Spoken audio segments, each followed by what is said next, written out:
Perempuan yang menikah 2 kali, nanti di akhirat bersama siapa? Apakah bersama suami pertama atau yang kedua? Keduanya baik. Menikah seorang perempuan dengan suami yang pertama, bercerai, putus. Menikah dengan yang kedua sampai mati, maka dia akan bersama dengan suami kedua, karena akad yang pertama ini putus. Menikah dia dengan suami pertama, tidak cerai, meninggal, berarti akadnya tak putus. Menikah lagi dia dengan suami yang kedua sampai mati, nanti di akhirat dia dengan yang mana? Dijawab oleh Imam Abu Hamid Al-Ghazali dalam kitab Ihya Ulumuddin, ahsanuhum khuluqan, yang paling baik akhlaknya. Di antara suami yang dua itu, dengan siapa yang paling baik akhlaknya, maka dengan itulah dia nanti akan bersama. Oh, jadi yang kurang baik akhlaknya itu nanti dengan siapa? Allah Ta'ala Maha Kuasa. Walakum fiha ma tashtahi anfusukum walakum fiha ma tad'un. Allah akan berikan apa yang kamu inginkan. Bisa enggak Allah buatkan seperti istrinya itu nanti 2 orang, 1 untuk ini? Bisa saja. Innama amruhu idza arada syai'an ayaqula lahu kun fayakun. Wallahu a'lam bishawab. Apa hukumnya membakar kemenyan dalam tahlilan?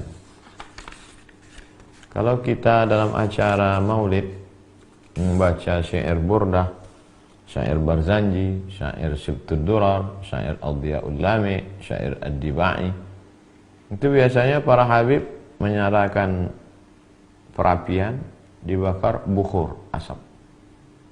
Bukhur artinya asap. Yang dibakar itu biasanya serbuk kayu gaharu. Serbuk kayu gaharu, harum sumerbak. Sama dengan menyan. Bedanya kalau menyan itu batang kayu yang dipotong keluar seperti getah bening, itu yang dibakar. Kenapa di tempat kita nggak pakai gaharu? Gaharu mahal. Gaharu dijual, diekspor keluar, yang dibakar menyan. Jadi kalau gaharu dibakar, menyan dibakar untuk mengharumkan ruangan, karena malaikat suka pada yang harum-harum, ya nggak masalah. Saya pun sampai hari ini menyimpan menyan. Ada menyan hitam, ada menyan bening, ada kayu gaharu, bukhur. Ini untuk harum-haruman, dibakar, tidak masalah. Tapi kalau dia meyakini dengan membaca Yasin, tahlilan, lalu dibakar, ini asapnya nanti yang membawa makanan ayam panggang pulut kuning ini ke alam sana, itu nggak benar. Itu mesti diluruskan. Ini sudah terkait dengan akidah.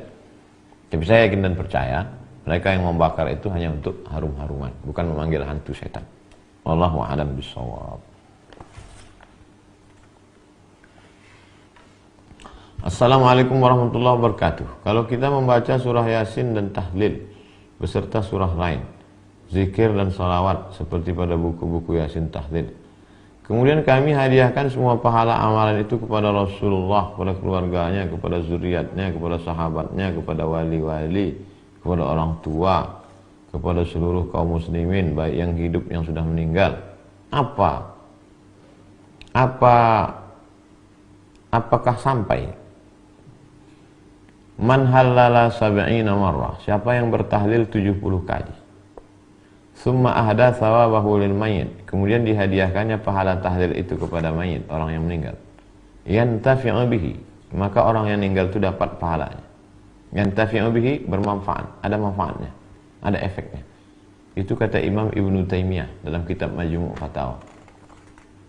Imam Ibnu Taimiyah yang paling keras dalam masalah bid'ah. Man halala sab'ina marrah, siapa yang bertahlil 70 kali, summa ahda thawabahu lil mayyit, dihadiahkan pahalanya. La ilaha illallah, la ilaha illallah, aku hadiahkan pahalanya untuk Syekh Abdul Qadir Al-Jilani, untuk Syekh Bahauddin An-Naqsyabandi, untuk Syekh Ahmad Al-Badawi, untuk Syekh Ahmad Al-Rifai, untuk Syekh Abdul Hasan As-Sadiri, yantafi'u bihi, maka ada manfaatnya sampai pahalanya. Bagaimana dengan untuk Rasulullah SAW? Tanpa kita hadiahkan pun pahalanya otomatis sampai kepada Rasulullah. Mana dalilnya? Man dalla ala khairin falahu mithlu ajri fa'ilihi. Siapa yang menunjukkan suatu amalan baik, maka pahalanya dia sudah dapat. Semua amal kebaikan kita ini yang menunjukkannya adalah Muhammad SAW. Maka semua perbuatan kita sampai pahalanya kepada Nabi Muhammad SAW.